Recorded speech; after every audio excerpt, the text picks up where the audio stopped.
జూబ్లీహిల్స్ నియోజకవర్గం కళ్యాణ్ నగర్ వెంచర్ 3లో వెండిదండి శ్రీనివాసరెడ్డి మరియు వారి స్నేహితుల ఆధ్వర్యంలో శ్రీరామనవమి సందర్భంగా సీతారాముల వారి కళ్యాణం ఘనంగా నిర్వహించారు.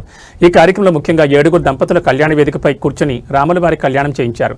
ఈ మహోత్సవానికి కాలనీ వాసులు బంధుమిత్రులతో సహా భారీగా వచ్చి కార్యక్రమాన్ని విజయవంతం చేశారు.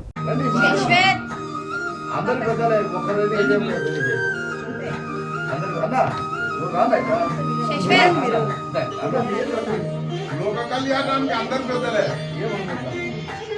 ఇంటి దానికంటే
చక్రవర్తి తనోజాయ సార్వభౌమాయ మంగళో రాజా రామచంద్ర మహారాజ మహారాజ్యమాధిపత్యమజో తిరస్కారం బలవంతం ప్రభుత్వమేతరా శత్రు సంహారము చేశాను.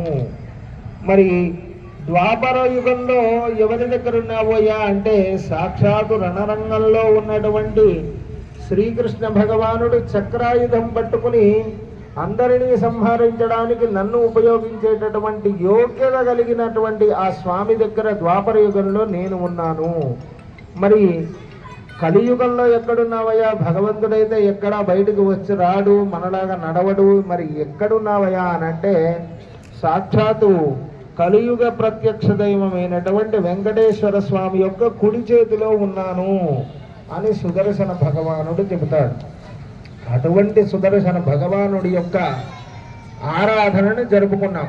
షోడశ ఉపచార పూజను జరుపుకున్నాం. కానీ సుదర్శన పుణ్యాహ వాచనంలో అతి ముఖ్యమైనటువంటి ఎన్ని ఆశ్రమాలు ఉంటాయి? 4 ఆశ్రమాలు ఉంటాయి.